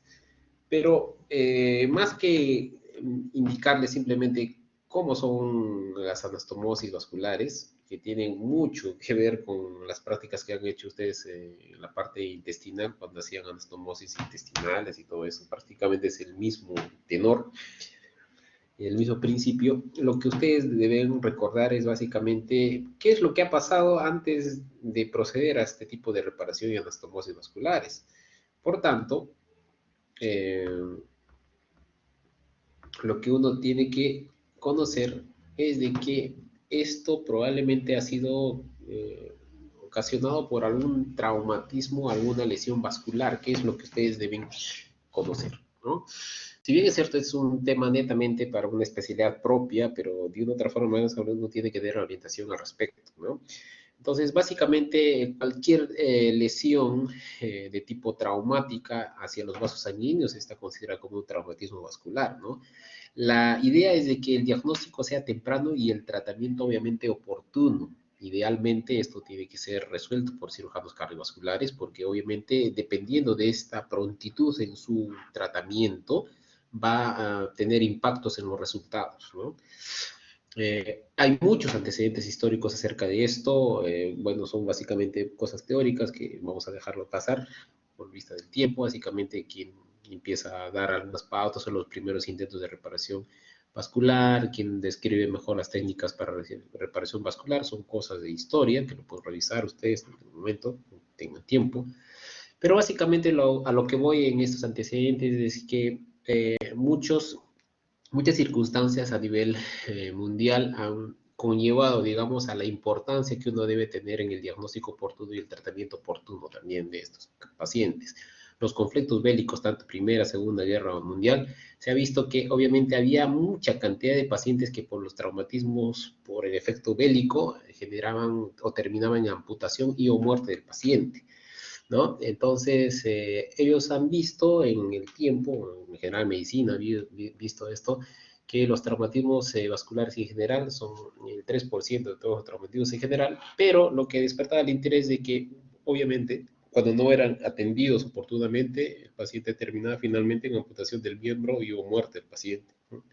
Entonces, por eso que es considerado que hay una alta mortalidad hasta el 26%, que el género masculino es el mayormente afectado, obviamente por su tipo de, eh, digamos, de actividad, ¿no? Y la edad promedio son relativamente personas jóvenes, igualmente por el tipo de actividad, entre 19 y 59 años, ¿no? Son actividades de riesgo, ¿no? El retraso del diagnóstico, como ya les he mencionado, obviamente va a conllevar a que el 85% de pacientes terminen en amputación. Y eso en realidad es lo que no se quiere, ¿no? Primero, que viva el paciente y dos, en la medida de lo posible, evitar eso, ¿no? Entonces, los mecanismos de lesión de este tipo de daño pueden ser por heridas penetrantes, pueden ser por heridas no penetrantes, por ejemplo, una contusión también puede generar problema de daño vascular, como vamos a ver, o algunas iatrogénicas, ejemplos, cateterismos de que lo vamos a hablar, ¿no? Cuando se colocan catéteres venosos centrales pueden haber perforaciones, laceraciones de los vasos donde están colocándose los catéteres, ¿no? También es una forma, por ejemplo, de traumatismo vascular. Aquí básicamente es el ejemplo, el resumen de esto, lo que les estaba comentando anteriormente, ¿no? El mecanismo de lesión. Puede haber una laceración simple, donde vean ustedes, hay una laceración simple y obviamente se puede corregir de mejor forma, o puede haber una transección completa por un tipo de traumatismo, ¿no? o puede haber una sección parcial, digamos, de una parte, ¿no? Hay parte de tejido que no existe por tipo de traumatismo, o de repente la contusión de por sí, la contusión per se va a generar como una especie de reactividad de los vasos sanguíneos como un espasmo segmental y obviamente es un traumatismo vascular. O simplemente una contusión que de repente no tiene tanto impacto como la anterior, pero hay trombosis que se genera alrededor de esta contusión y obviamente esto va a conllevar a que haya menos perfusión del resto de tejidos, ¿no? U otro tipo de lesiones ya un poco más complejas, como de repente hay una contusión y un aneurisma verdadero, o de repente existe algún tipo de compresión extrínseca o algún material que pueda generarse. Pero los primeros que les he mencionado, digamos, son los ejemplos clásicos de mecanismos de lesión que pueden generar algún tipo de traumatismo vascular, ¿no? Esto, básicamente, estos detalles de porcentajes, digamos, de frecuencia de traumatismos vasculares, es básicamente para orientarles que la región, digamos, con mayor frecuencia afectado por traumatismos son las extremidades inferiores, ¿no? Ven ustedes un número más o menos variable. Eso, bueno, sobre todo. Después, pues, le siguen los superiores y el resto de regiones anatómicas, ¿no? Entonces, para que uno más o menos esté orientado en este tipo de diagnóstico, digamos, de traumatismos vasculares, existen algunos tipos de signos que nos pueden orientar hacia que haya o no algún tipo de sospecha. Se dice que existen los signos duros cuando básicamente hay evidencia de sangrado activo, ¿no? Si hay sangrado activo, definitivamente que hay una sospecha de lesión vascular, ¿no? O cuando es un hematoma expansivo y es pulsátil, o si hay presencia de soplo o tril. Y obviamente si hay ausencia de pulsos es porque definitivamente la circulación está como cortada en esa zona, ¿no? Del miembro, ¿no? Lo otro es mencionar que existe, digamos, un signo, digamos, que es fácilmente aplicable, ¿no? Digamos, por la mayoría o por todos, y que es el índice tobillo-brazo. Este índice tobillo-brazo, digamos, que se obtiene al hacer la división de la presión sistólica del tobillo y la presión sistólica del brazo, nos va a dar un valor, ¿no? Entonces, si es un valor entre 1 y 1.4, digamos, no hay mayor problema, es una zona que está sin obstrucción, pero si está entre 0.9, antes del 1, obviamente, hay una obstrucción límite, pero si definitivamente, aquí esto es marcado, ¿no? Si es menos de 0.9, definitivamente hay una enfermedad arterial periférica, hay un traumatismo que está generándose por lo que había sido la causa, ¿no? Básicamente esto es lo que ustedes deben recordar que es aplicable eso, ¿no? Y bueno, otros tipos de signos de isquemia, las 5 P le dicen, ¿no? La palidez, parestesia, parálisis, o el pulso que está débil o dolor, pain, ¿no? Cualquiera de estos signos, digamos, nos pueden orientar a que haya alguna sospecha de traumatismo vascular. Lo otro es de que también existen signos blandos que también pueden orientar. Un ejemplo, de que haya habido algún antecedente del sangrado, pero aunque aparentemente ya no se manifiesta, no es evidente, pero uno tiene que ver, ¿no? Si es un paciente que ha tenido una herida en el cuello o en extremidades, ¿no? Y ve uno en la evaluación del paciente que está chocado, tú dices, pero ¿dónde está el resto de la sangre que se está perdiendo, ¿no? Probablemente esté acumulado en la zona afectada, ¿no? Sin necesidad de repente de ser pulsátil o haber tril, pero hay una situación en la que uno debe sospechar que hay lesión vascular, ¿no? Por ejemplo, hay una hipotensión inexplicada, también tiene que sospechar. O en algunas circunstancias, como por ejemplo las fracturas o luxaciones o traumatismos penetrantes, donde son de alto riesgo para lesiones vasculares, también uno debe sospechar esto, ¿no? Cuando uno trata de orientar con algún tipo de examen, además de exploración física, que a veces de repente puede ser muy confuso por la dificultad de la zona, uno podría aplicar ese índice tobillo-brazo que nos va a indicar, ya ustedes recuerden que menos de 0.9 ya más o menos te va a indicar que hay algún daño ahí, ¿no? Después podía uno agenciarse con algún tipo de ecografía Doppler para ver la vascularidad, pero a veces puede tener dificultades y no necesariamente te puede ayudar. Obviamente todos estos exámenes dependiendo de la circunstancia del paciente. Si es un paciente que está en shock y está con, digamos, sin criterios para movilizarlo, etcétera, uno obviamente no le va a hacer exámenes más complejos, ¿no? En caso de que no te permita ayudar con la ecografía Doppler y el paciente sí puedes todavía, digamos, podemos desplazarlo cuidadosamente para un examen más completo, puede hacer una angiotomografía o una arteriografía, donde sí vas a poder determinar exactamente la zona de lesión, ¿no? Pero hay algunas circunstancias que obviamente no nos permiten hacer esta evaluación debido al, digamos, al contexto del paciente en el que se encuentra, ¿no? Es por eso que hay algunas escalas, digamos, que son utilizadas generalmente por traumatología o los médicos relacionados al respecto. Hay una escala MES donde que evalúan varios puntos, ¿no? Básicamente el tipo de lesión, o sea, qué tanta energía ha sido generada como traumatismo de la zona afectada, por ejemplo, de baja energía si es una fractura simple, de una energía media si es una fractura abierta, múltiples laceraciones, de alta energía cuando hay un aplastamiento, fractura por arma proyectil, arma de fuego. Entonces, en base a ese tipo de características va a tener unos puntajes.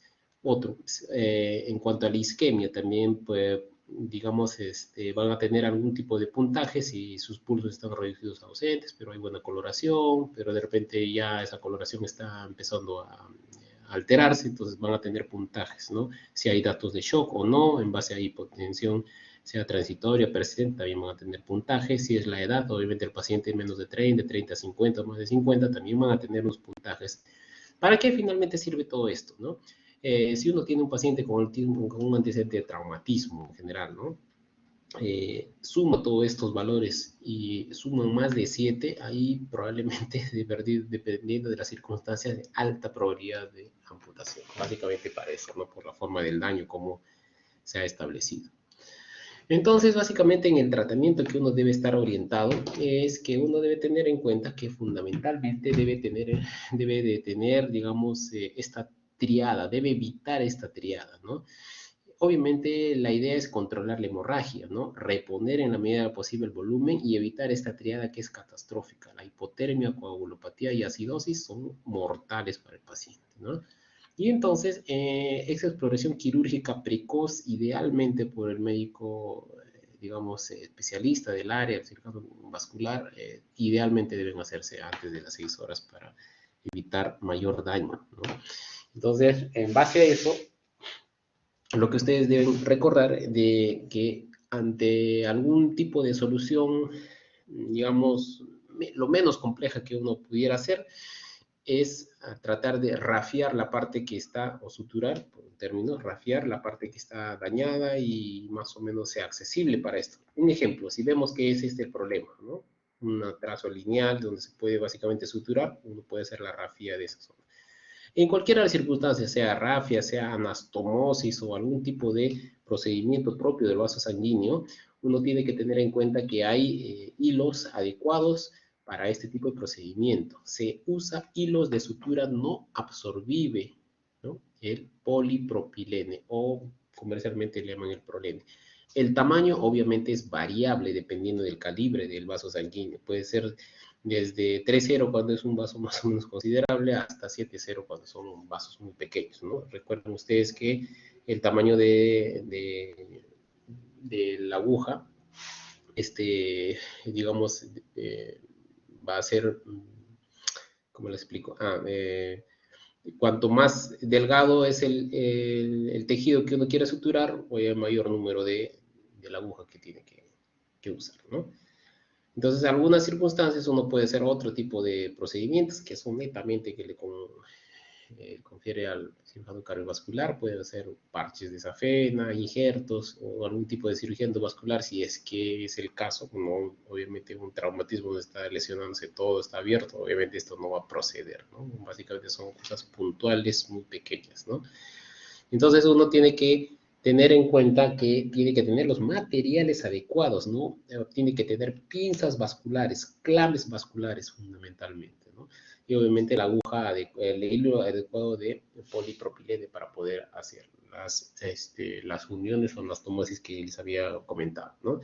Básicamente las anastomosis son de la misma forma como se hace en el tracto gastrointestinal.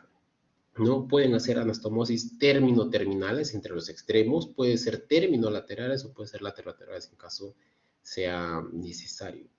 Casi frecuentemente es término-terminal por alguna circunstancia o las rafías. Básicamente eso es lo que va a salvar, digamos, la situación del miembro, ¿no? O las rafías o las anastomosis término-terminales, ¿no? Puntualmente, para que ustedes recuerden, obviamente uno tiene que tener preparado adecuadamente, digamos, la zona, ¿no? Estos son ejemplos básicamente de qué cosas podríamos hacer en algunas circunstancias cuando son venas pequeñas o cuando de repente ya no se pueden definitivamente reparar, ¿no? Uno tiene que ligar ambos extremos, cortar al medio y bueno, queda ahí, ¿no? Pero básicamente si uno piensa a tener la consideración de poder reparar, digamos, en el caso de que uno estuviese en la especialidad de cardiovascular, lo que uno tiene que hacer es justamente preparar las zonas de afronte, como están viendo ustedes acá, ¿no? Donde los puntos o las suturas van a ser continuas, no van a ser por separado, no van a ser puntos diferidos, van a ser continuos. Obviamente esto se tiene que hacer con dos suturas distintas. Una sutura que va a, digamos, unir una de las caras, vamos a poner la cara posterior, y otra sutura que va a unir la cara anterior.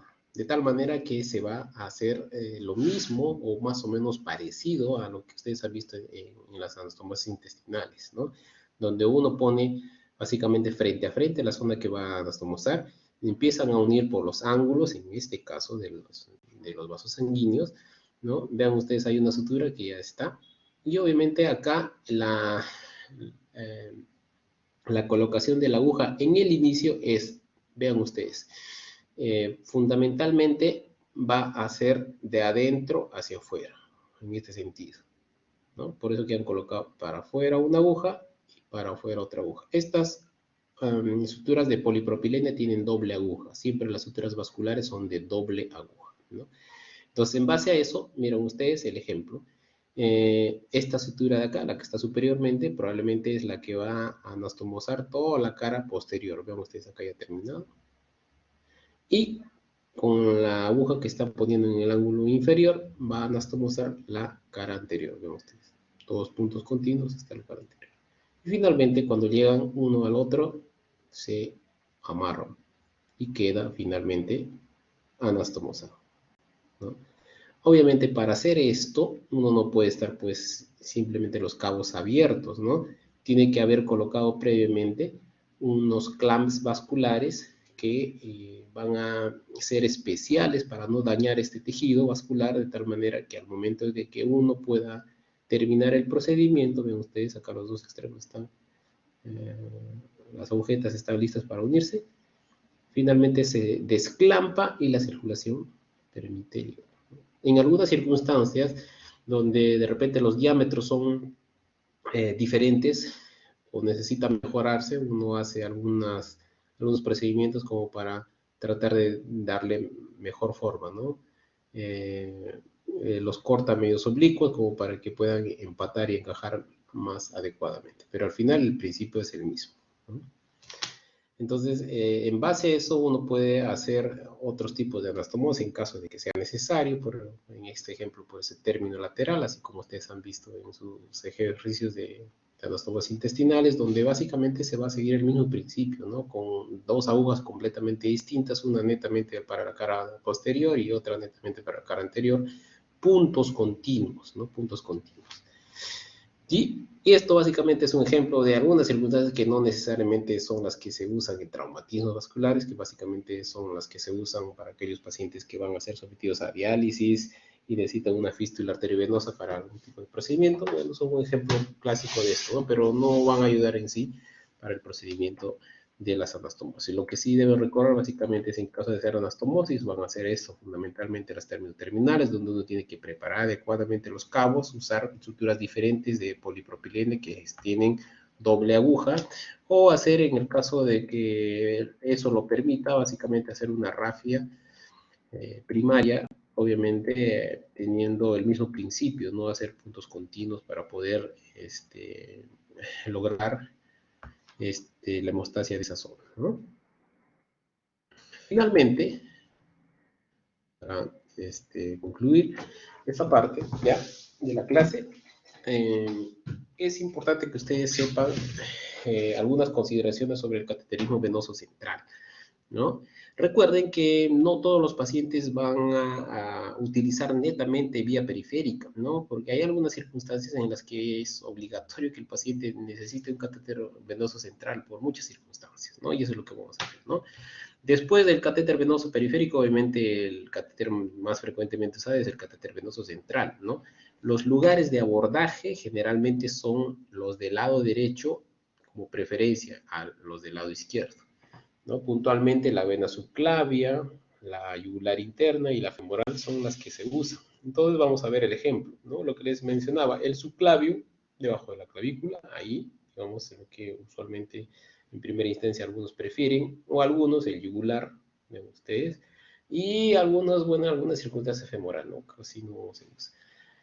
El ejemplo de lo que yo les estaba comentando, que esta de la subclavia, sobre todo, no necesariamente, obviamente eso no le exime a la yugular, pero sobre todo esta, la subclavia, como está en contacto cercano, digamos, a la pleura en los ápices, puede perforarse y generar neumotórax, sobre todo en pacientes obesos, porque es difícil en ellos tratar por su anatomía, lograr ubicar adecuadamente, ¿no? Si ustedes ven en un informe que el paciente se logró colocación de catéter venoso central subclavio derecho al tercer o cuarto intento, uy, si es así, ha tenido dificultades, no debe ser que en cada pinchada, ¿no? En cada hincada puede haber riesgo de perforación. Monitoricen bien ese paciente, ¿no? Entonces, ¿cuáles básicamente son las características de lo que tienen que tener en cuenta sobre el cateterismo venoso central, ¿no? Que la longitud del catéter es de 21 centímetros y miren ustedes la distancia que tenemos de la zona de abordaje hacia el corazón.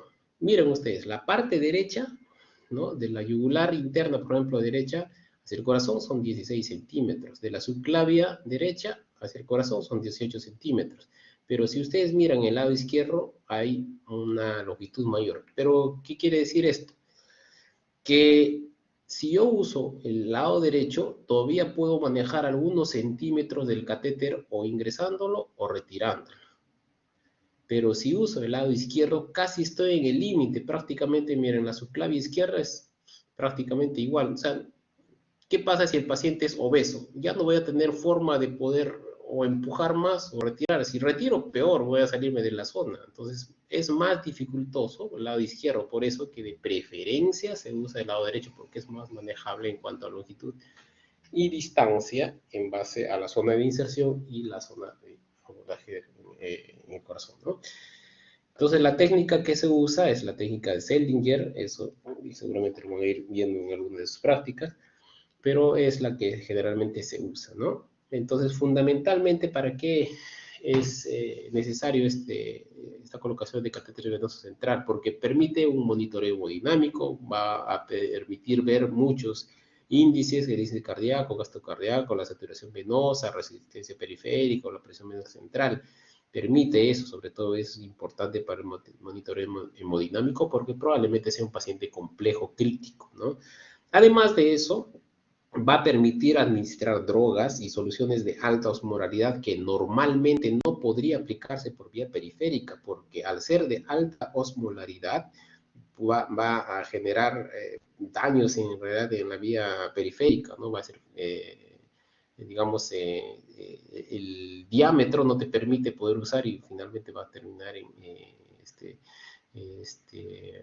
daño de todo el tejido de las venas periféricas. Por tanto, estas drogas o sustancias que se van a poder administrar pueden ser o nutrición parenteral total, la NPT, que se usa en pacientes, qué sé yo, que son posoperados, que no pueden utilizarse la vía enteral y necesitan nutrientes para que mejore, o en algunas circunstancias que tienen fístulas intercutáneas o fístulas de otro tipo, que son necesarios el soporte nutricional con nutrición parenteral total, son solamente o deben ser administrados exclusivamente por catéter venoso central, no pueden ser administrados por vía periférica, ¿no?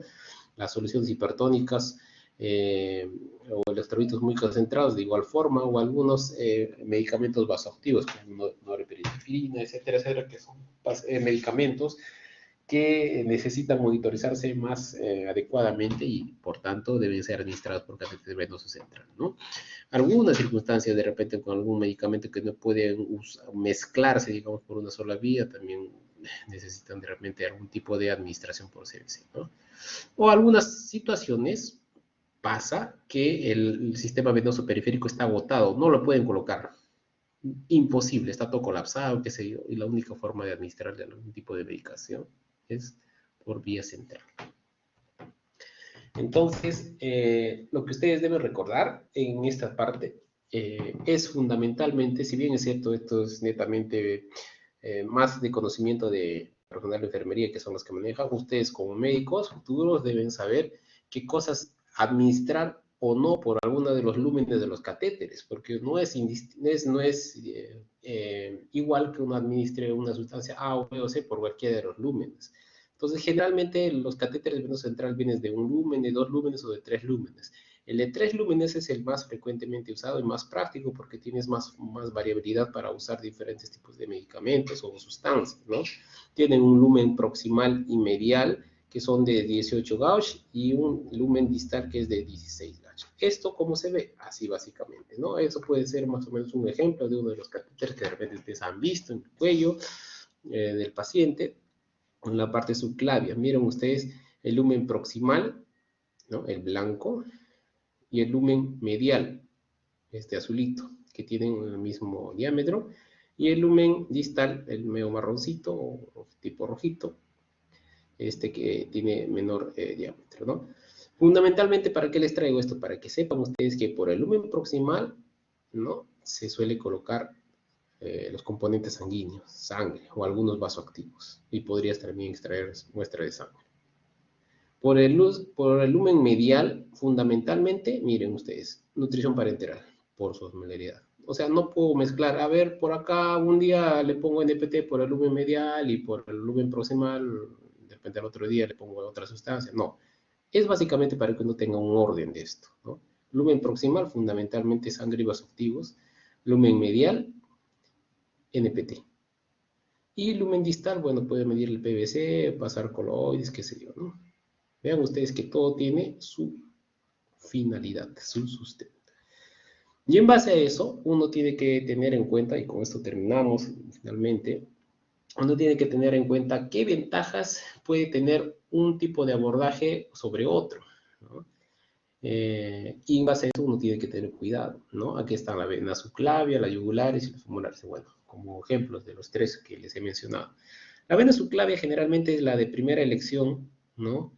Porque digamos es de acceso más fácil, ¿no? Si es que uno sabe hacerlo.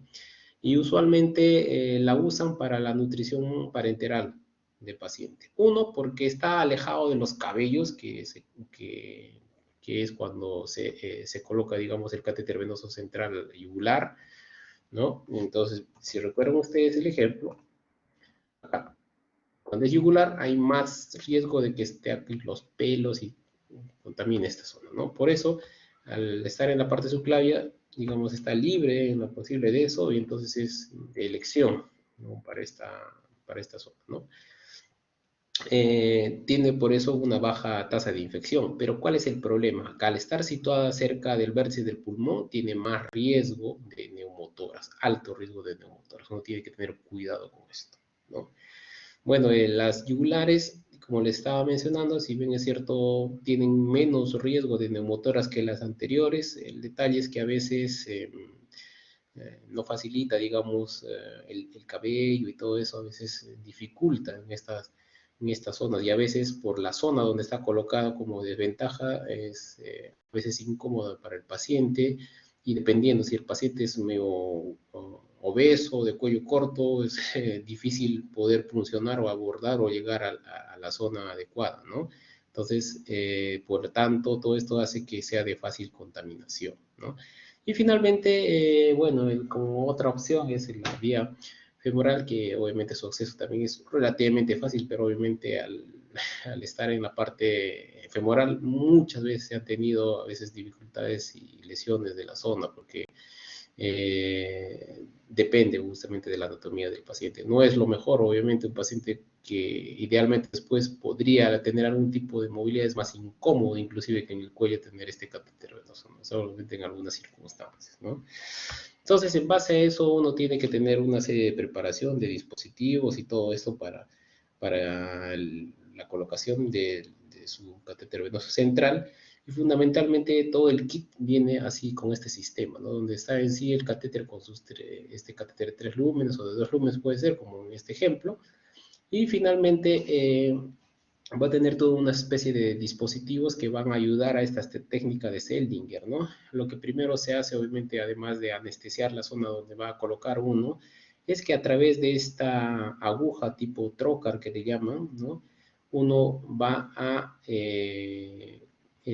tratar de ubicar, punzar la zona venosa correspondiente. Una vez que logra uno colocar o ubicar la zona y hay retorno sanguíneo ahí sin moverlo con la técnica adecuada que ya les explicarán, uno va a introducir una guía metálica que está en esta parte, que esta guía metálica va a atravesar toda la jeringa y la aguja, porque esta aguja es gruesa, de tal manera que por la luz de esta aguja puede salir la guía metálica que va finalmente llegarte a ubicar o se va a posicionar en la parte de la vena, para que finalmente, una vez que la guía metálica esté en la vena, uno puede retirar este trócar o jeringa para hacer la dilatación correspondiente con este dilatador en la piel, sobre todo para que finalmente, luego de dilatar adecuadamente el espacio, uno pueda colocar recién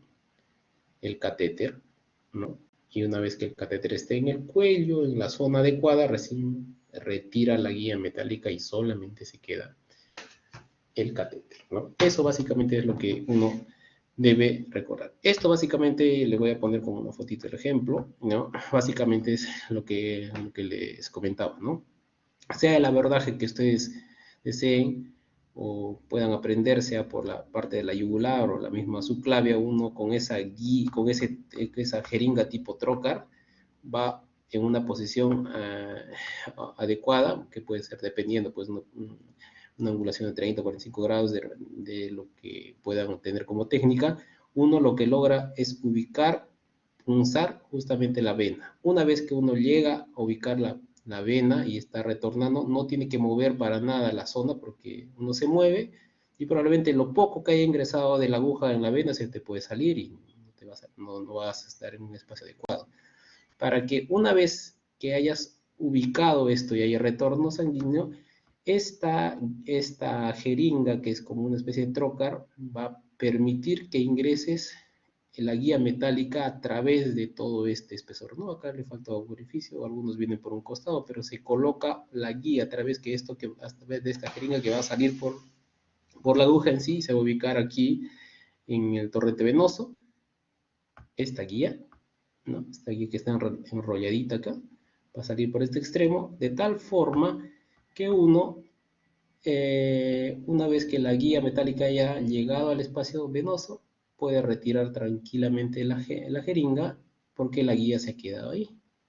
Y sobre la guía se puede colocar el dilatador. Una vez dilatada, sacas el dilatador y recién colocas tu catéter venoso central, en cualquiera de las circunstancias. Acá, por ejemplo, están tratando de abordar la parte posterior de la yugular, de igual forma llega a ubicar a la guía, a la vena, hay retorno, no se mueve, no hay movimiento para que puedan colocar la guía y hacer todo el procedimiento así. Entonces, el hecho es de que uno tiene que tener mucho cuidado con este tipo de procedimientos porque podría haber complicaciones inmediatas y tardías. Las inmediatas es lo que yo les comentaba, ¿no? El neumotórax. El neumotórax, sobre todo cuando son pacientes difíciles de abordar, y eso tienen que tener mucho cuidado, O de repente cuando están colocando demasiado profundo, digamos, sea la guía o el catéter, porque puede haber algún tipo de arritmias por contacto de la zona del corazón, de la aurícula, o de repente uno no se ha percatado en colocar adecuadamente y de repente la guía se te va, no sé, en vez de irse hacia la parte del corazón, se te va y se te hace una curva y se te va por la subclavia, una cosa así. O cuando le colocan de forma subclavia, en vez de que vaya en dirección al corazón, hace una curva y se va para arriba.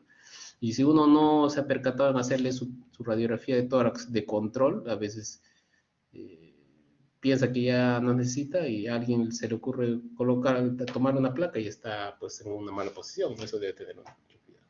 Obviamente las tardías mucho depende obviamente de los cuidados que uno haya podido tener en el procedimiento o también por el tiempo que uno vaya a usar, ¿no?